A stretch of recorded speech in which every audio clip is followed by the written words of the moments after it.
Phone tapping కేసులో SIT విచారణకు attend అయ్యారు మాజీ మంత్రి BRS MLA Harish Rao. CP Sajjanar నేతృత్వంలోని సిట్ టీం హరీష్ ను విచారిస్తోంది. తన న్యాయవాది రామచంద్రరావుతో పిఎస్ కు వచ్చారు హరీష్. అయితే విచారణకు హరీష్ ఒక్కరిని అనుమతించారు పోలీసులు. మాజీ మంత్రికి మద్దతుగా జూబ్లీహిల్స్ పిఎస్ కు పెద్ద సంఖ్యలో తరలి వచ్చారు బీఆర్ఎస్ ఎమ్మెల్యేలు, ముఖ్య నేతలు, కార్యకర్తలు. పిఎస్ లోపలికి వెళ్లే ముందు మరోసారి మీడియాతో మాట్లాడారు Harish. Revanth direction, SIT action, ఏం జరుగుతుందో చూద్దామంటూ కమెంట్స్ చేశారు హరీష్ రావు. ఇక ఫోన్ ట్యాపింగ్ కేసులో ఇప్పటికే పలువురికి నోటీసులు ఇచ్చి విచారించారు సిట్ అధికారులు. ఓ ప్రైవేట్ ఛానల్ ఎండీ ఇచ్చిన స్టేట్మెంట్ తో హరీష్ రావును విచారణకు పిలిచింది సిట్ టీం. 2024లో మార్చి 10న నమోదైన ఎఫ్ఐఆర్ ఆధారంగా నోటీసులు ఇచ్చారు. సర్కార్ బెదిరింపులకు ఎవరూ భయపడేవారు లేరన్నారు మాజీ మంత్రి హరీష్ రావు. కోర్టులో క్లీన్ చీట్ వచ్చినా నోటీసులు ఇస్తున్నారని ఆరోపించారు. సీఎం రేవంత్ డైవర్ట్ పాలిటిక్స్ చేస్తున్నారని ఫైర్ అయ్యారు. ప్రజలు అన్ని చూస్తున్నారన్నారు హరీష్.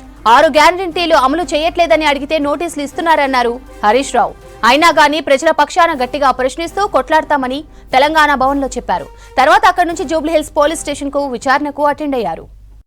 బిడ్డను ఎన్ని నోటీసులు పంపినా నిన్ను ఇచ్చిపెట్టేది లేదు. నువ్వు కేవలం ఎన్నికల్లో అటెన్షన్ డైవర్షన్ కోసమే ఈ చిల్లర రాజకీయాలకు రేవంత్ రెడ్డి పాల్పడతా ఉన్నాడు. మేము ఏ తప్పు చేయలేదు. మాకు న్యాయ వ్యవస్థ మీద నమ్మకం ఉన్నది. మాకు చట్టాన్ని గౌరవించే సంస్కారం ఉన్నది. తప్పకుండా చట్ట ప్రకారంగా నడుచుకుంటాం. వాళ్ళు ఎందుకంటే మేము తప్పు చేస్తే టైం తీసుకునే అవకాశం ఉంది, భయపడితే టైం తీసుకునే అవకాశం ఉంది. నువ్వు రాత్రి 9 గంటలకు నోటీస్ ఇచ్చి పొద్దుగాల రమ్మన్నావు. నువ్వు ఇచ్చినప్పుడు నేను సిద్దిపేటలో ఉన్నా. వాస్తవాన్ని నా కొడుకు ఈరోజు సాయంత్రం అమెరికా పోతున్నాడు.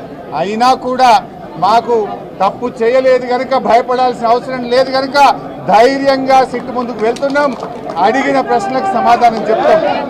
ఆల్రెడీ నువ్వు నా మీద ఫోన్ ట్యాపింగ్ పెడితే హైకోర్టు కొట్టేసింది, సుప్రీంకోర్టు కొట్టేసింది.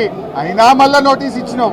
నువ్వు ఎన్ని నోటీసులు ఇచ్చినా, ఎన్నిసార్లు పిలిచినా తప్పకుండా హాజరవుతాం. అడిగిన దానికి సమాధానం చెప్తాం. ఎట్ ద సేమ్ టైం నువ్వు డైవర్షన్ పాలిటిక్స్ చేసినా మేము డైవర్ట్ కాము. నిన్ను ప్రశ్నిస్తూనే ఉంటాం, నీ వెంట పడుతూనే ఉంటాం, నీ కుంభకోణాలు బయట పెడుతూనే ఉంటాం. నీ యొక్క దండుపాలెం ముఠ ఏదైతే మీ క్యాబినెట్ ఉందో, మీ క్యాబినెట్ లో పంపకాల వాటాలు, మీ క్యాబినెట్ దోపిడిని తెలంగాణ ప్రజల పక్షాన ప్రశ్నిస్తూ ఉంటాం. 2 ఏళ్ళైంది. ఏం పట్టుకున్నావు నువ్వు? ఇలా ఉన్నదేమున్నది? ఇవాళ ఏదో కొండందవి ఎల్కని పట్టినట్టు నువ్వు మున్సిపల్ ఎన్నికల ముందు ఈ డ్రామా నడుపుతా ఉన్నావు. ఇప్పటికే కాళేశ్వరం కమిషన్ మీద డ్రామాలు నడిపినావు, కమిషన్లు వేసినావు, సీట్లు వేసినావు. ఎన్ని చేస్తావు? ఇంకా నువ్వు ప్రజలకు ఇచ్చిన హామీలు అమలు చేయి. ఈ చిల్లర రాజకీయాలు బంద్ పెట్టు. ఈ చిల్లర రాజకీయాలతో ప్రజల దృష్టిని ఏమార్చలేవు. టీవీ సీరియల్ లాగా నడుపుతా ఉన్నావు. ప్రజలు నమ్మే స్థితి లేరు రేవంత్ రెడ్డి. ఏది ఏమైనా మాకు న్యాయ వ్యవస్థ మీద నమ్మకం ఉంది. చట్టపరంగా పోరాడతాం. నీ నోటీసులకు, నీ కేసులకు బీఆర్ఎస్ భయపడదు. నీ తాటాకు చెప్పులకు అసలే భయపడదు.